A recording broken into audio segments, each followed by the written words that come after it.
All right, guys, I'm back. Hey, it's Keith Archer with Ultimate Shrimp Cure. Again, just a quick look at them. We've got the Ultimate Shrimp Cure High Octane and then the standard Ultimate Shrimp Cure. Wanted to go over, last time we touched base was January 16th. I did some videos, put them out, had cured up some coon shrimp. Those coon shrimp I have here on the table. If you remember correctly, if you haven't seen those videos, you can go back to the Ultimate Shrimp Cure YouTube channel. Mind you, subscribe when you're there, as you'll get more and more of these videos and tutorials as we're moving along. That being said, in those previous videos, when I cured up those coon shrimp, I went over some of the scent concoctions and things that I add, bait oils that I add at times for some of those competitive style fisheries. I feel like at times those are super advantageous. They're not necessary at all times. I did in this batch add those with these shrimp here, and this was done with the Ultimate Shrimp Cure High Octane, and again I added, I think, squid oil, ProCure squid oil, ProCure shrimp prawn, ProCure anise, I believe it was, or anise plus. And anyway, if you look at those shrimp there, hopefully the camera's working well, you can see them. But those things are dialed in, looking gorgeous, ready to be fished. Matter of fact, taking some of them tomorrow down to the Oregon coastal streams, and let's see what happens. We're going to be fishing out of a drift boat and having a good time. A couple of the shrimp themselves up front, getting a look at them, but that's how they've turned out. Got a nice looking one here with some whiskers. Gotta love the whiskers. We got a blackhead here, which, you know, still nice and firm. That'll fish just fine. So some guys get hung up on that. Some guys get hung up on those blackheads. They don't want to touch them. They don't want to deal with them and whatnot. And a lot of guys, they can sort bait, sort for size, sort for cleanliness, sort for no blackheads, sort for firmness. People do that. I do it at times too. But you buy the 11-pound box and have fun sorting. Let's get back on topic. Today's discussion was about plunking. And a lot of you that I'm seeing send pictures in with successes from their plunking.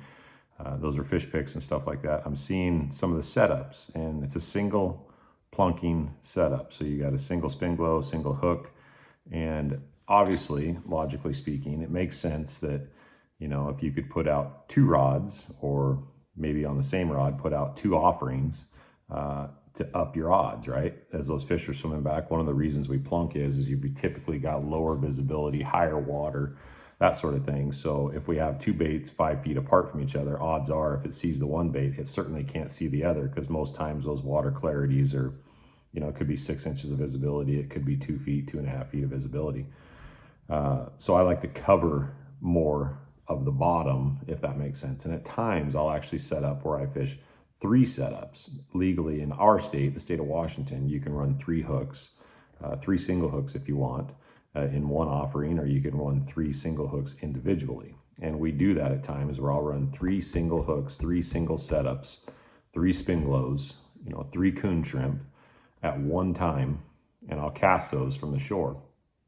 I'm going to show you today the two hook setup, is it's the easiest. Okay, first things first, let's talk about the fishing rod. I run 8'6", 10 to 20 pound rated fishing rods. I run Tough Line as a main line, and of course monofilament leader. I run 50-pound Tough Line main line, and then my leaders will be 25-pound test, and my splitter is between the 2 bead chains.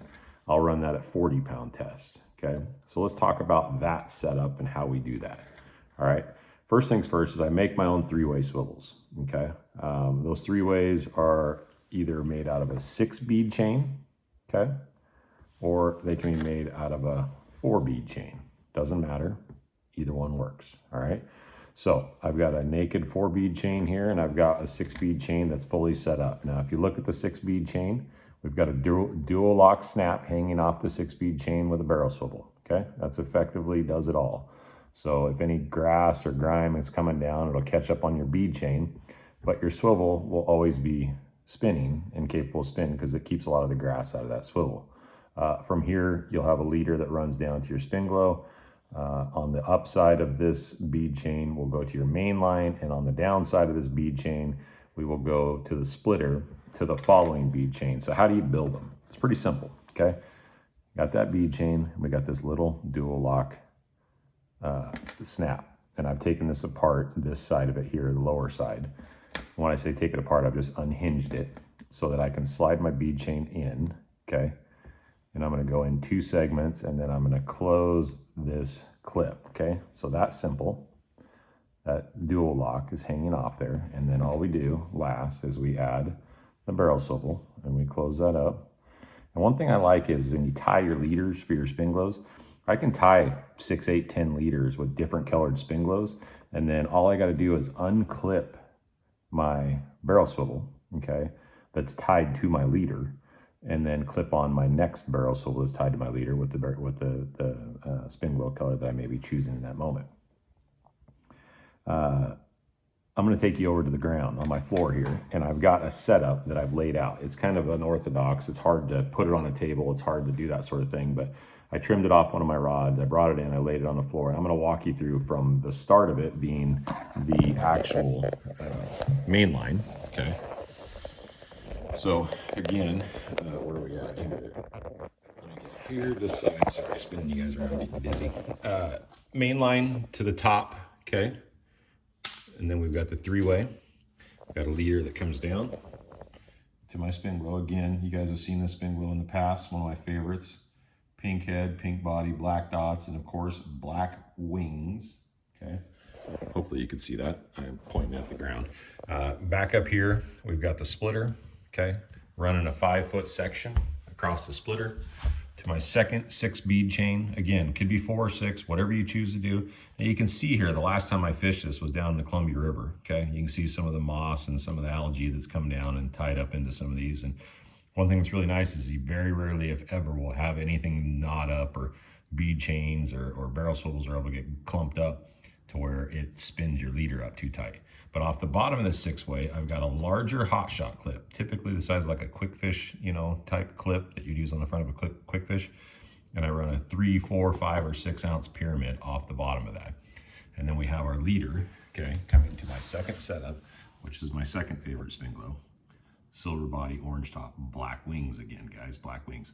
I always run 2-aught hooks with those setups. I'm a big fan of owner cutting points. I feel like that hook is one of the sharpest hooks and one of the most well-rounded octopus style hooks. It gives you the best hookup ratios and best landing ratios. That's been my experience. I fished gummies, I fished owners, I fished Matsuos. I mean, all through the list of opportunity of hooks out there. So I hope I've answered the questions. I know that many of you are out there still plunking. The waters are starting to come into shape. Tomorrow we get to go fish some clear water. I'm super excited. Targeting that big 20-pounder, looking for the big boys. So this is February, through February and March. I fully aim to make that happen. So again, if you have more questions, any sort of things that come up that you don't know or want to know or are super excited to get some ideas about, send the message in on the YouTube channel, send it in on this video, send it in on any of the videos. I get those. Send them in on the Facebook page. There's Facebook Ultimate Shrimp Cure.